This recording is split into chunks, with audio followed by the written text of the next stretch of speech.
Back in school, many of us heard one sentence repeated again and again: focus on studies first. Passion can come later. And somehow later often became after 10th, and then after 12th, and then after college, then after job, and then after marriage. And suddenly people become 40 and say, I don't even know what I like anymore. I did not become what I wanted to become. Or literally, by degree, they'd be pilots, but would run a home bakery to make a living. But why? Why does something called passion keep getting postponed like a software update? I mean, in our country, many of us have been nurtured to believe that passion and career are opposites.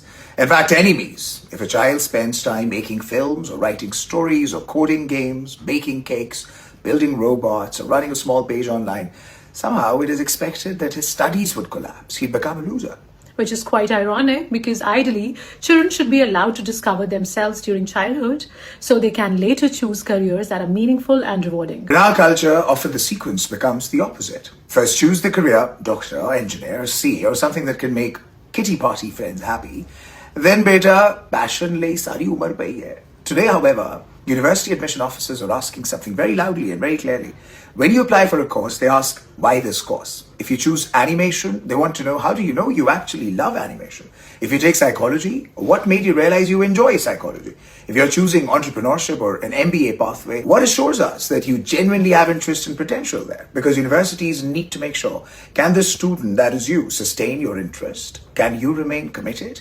Will you contribute meaningfully to communities and the society through your skills? But people often confuse passion projects with becoming YouTubers, isn't it? Which is sad. I mean, doing a passion project does not mean leaving aside your studies. In fact, passion projects were never supposed to be a rebellion.